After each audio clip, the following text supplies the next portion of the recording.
அதனால் ஜாயின் பண்ணக்கூடிய நண்பர்கள் இருந்தால் தாராளமாக ஜாயின் பண்ணுங்கள். உங்களுக்கு எந்த கொரி இருந்தாலும் நான் சொல்லலை இம்மிடியேட்டாக வந்தோடனே ஜாயின் பண்ண வேணாம். நீங்கள் தாராளமாக நிறைய இடத்துல விசாரிங்க, என்கிட்டையுமே வந்து டிஸ்கஸ் பண்ணுங்கள். ஏன்னா நானுமே வந்தோடனே யாருக்கும் அட்மிஷன்லாம் கண்டிப்பாக தரப்பட மாட்டார்.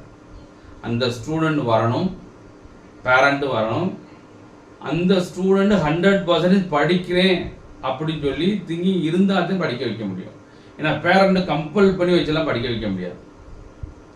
அப்போது அவன் புரிஞ்சுக்கணும். சப்போஸ் இதை பற்றி தெரியாட்டாலும் இப்போ நீங்கள் சொல்கிற பேரண்ட்ஸ் நீங்கள் சொல்லலாம் சரி, இல்லை நாங்கள் வந்து இப்போ டீச்சர்ஸ் சொல்கிற மாதிரி இருந்தாலும் சரி, அவன் புரிஞ்சுட்டு கிளாஸுக்கு வரும்போது 100% அவன் ஓகே சொன்னால் தான் ஜெயிக்க வைக்க முடியும். ஏன்னா நம்ம இதை வந்து கம்பல் பண்ணி வச்சு யாரையும் படிக்க வைக்க முடியாது.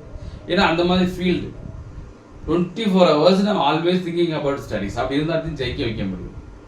சாதாரணமாக காலேஜ் மாதிரியே ஸ்கூல் மாதிரியே பிடிக்காத ஒரு கோர்ஸ் ஜாயின் பண்ணி வச்சிருப்பாங்க, எப்படியாச்சும் பாஸ் பண்ணி வந்துடுவான். இது அப்படி கிடையாது. 100% அவனுக்கு அந்த திங்கிங் நம்பிக்கை இருக்கணும், உழைக்குன்னு வெறி இருக்கணும். அந்த உழைக்குன்னு வெறி இருந்தாலே ஜெயிக்க வைக்க முடியும். அதனால் எங்கள் இன்ஸ்டியூட் எய்ம் கேரியர் இன்ஸ்டியூட் மதுரையில் நாங்கள் கிளாஸு புதுசாக ஸ்டார்ட் பண்ண போகிறோம். புதிய வகுப்புகளை ஸ்டார்ட் பண்ண போகிறோம். ஆனால் ஜாயின் பண்ண நண்பர்கள் வந்து இமீடியட்டாக ஜாயின் பண்ணுங்கள். 1 year கோர்ஸ் மட்டும்தான் ஜாயின் ஸ்டார்ட் பண்ணுறோம்.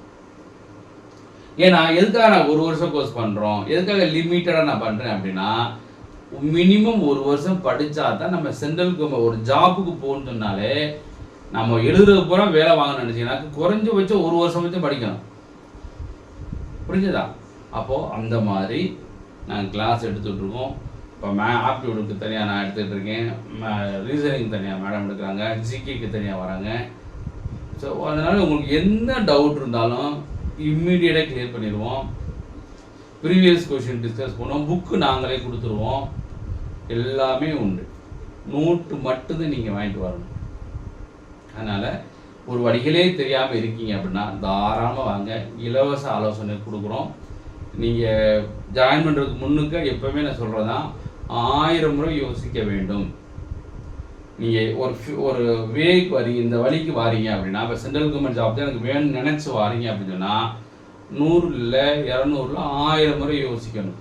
யோசிச்சுட்டு நம்ம போகிற அந்த வழி வந்து கரெக்டாக இருக்கான்னு நீங்களும் நம்பிக்கணும், சாட்டிஸ்ஃபை ஆகணும். இல்லை அடுத்தவங்களை கேட்டு அவங்க சொல்கிறதையும் நீங்கள் நம்பணும். அந்த மாதிரி இருந்தால் தான் நம்ம ஜெயிக்க வைக்கவே முடியும். அதனால் இது வந்து ஒரு தவம் இருந்தால் தான், உயிரை கொடுத்து படித்தா தான் ஜெயிக்க வைக்க முடியும்.